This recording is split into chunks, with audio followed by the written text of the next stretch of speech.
ஒரு பசுமை காட்டுல மாடு முத்துன்னு ஒரு சின்ன மாடு இருக்குச்சு. ரொம்ப மென்மையானது. அப்படி எல்லா விலங்குகளுக்கும் நண்பன் மாதிரிதான். ஒரு நாள் காட்டுல புலி வெங்கட் வந்து அடிச்சான். முத்து ரொம்ப பயந்துச்சு. அப்படியே ஓட ஆரம்பிச்சுச்சு. ஆனா வெங்கட் சிரித்து சொன்னான், ஐயோ, நான் உன்னை சாப்பிட வரலன்னு நண்பா ஆக வந்தேன். முத்து நம்ப முடியாமல் இருந்தாலும் வெங்கட் தினமும் வந்து கதைகள் சொல்ல ஆரம்பிச்சான். காட்டுல நடக்கும் சின்ன சின்ன விஷயங்களை பற்றி, காற்று ருசி, பசுமை வாசம் எல்லாம் சொன்னான்.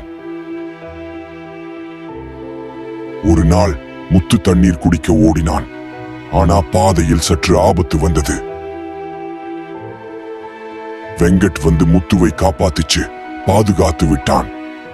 அப்போ முத்து புரிந்துச்சு, அப்பா, இந்த புலியும் உண்மையான நண்பன் தான்.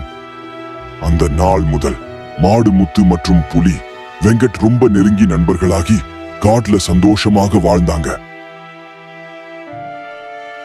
ஒவ்வொரு நாளும் ஒருவர் இன்னொருவரை மதித்து காப்பாத்தி ஒரு உண்மையான நட்பு கதை இதுதான்.